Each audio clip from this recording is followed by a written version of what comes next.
Imagine, if you will, all of the stories of the assassination attempts, apart from one on US presidents, whether successful or not, from the assassin's perspective. When Stephen Sondheim wrote Assassins in 1990, he expected a backlash. Political assassinations are not typical fare for musicals. But at the time, Sondheim told the New York Times, "We're not going to apologize for dealing with such a volatile subject."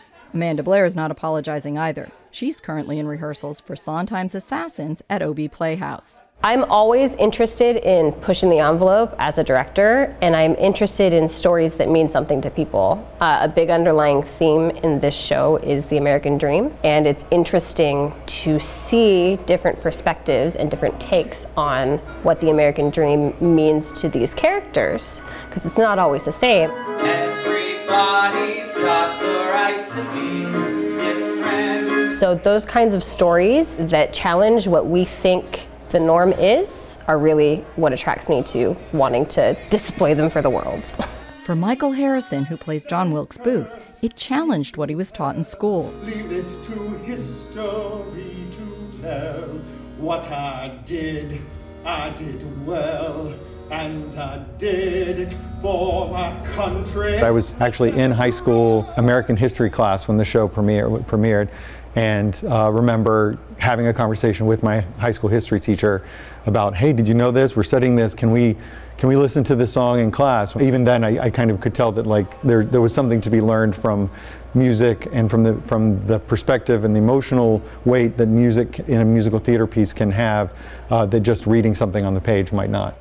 Caitlin Summers plays Sarah Jane Moore, who until a fateful day in 1975 was a suburban housewife. And then one day decided that she wanted to kill, or attempt to kill, President Gerald Ford, which I think is kind of a big through line of this piece. Is it's not always the people that you suspect, and I think that's something that we talk about a lot, especially with gun violence. That's why Blair is trying to make the experience of watching Assassins an immersive one. And I have actors moving throughout the house. Some of them will be sitting in the house. They're making entrances and exits from all over the space.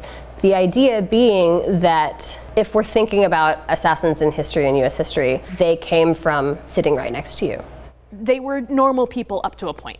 It's your neighbor, it's the mom who lives down the street, who picks her kid up from Little League, and having that proximity to the audience gives that feeling of, oh, I forgot this person was sitting next to me. We have those opportunities for the person doing the bad thing to be right next to you.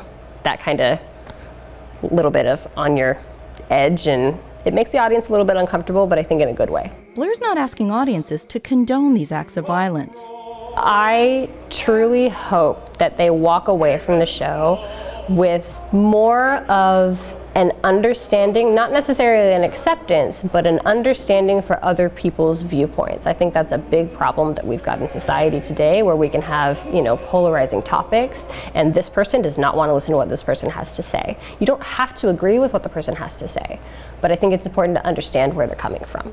And that theme of listening to what people, even assassins, have to say comes up repeatedly. Listening is a big theme. I think that they turn to these acts of violence hoping that they will be heard and taken seriously, but it almost has the opposite effect. Wildsong Productions opens Assassins on September 16th at the OB Playhouse.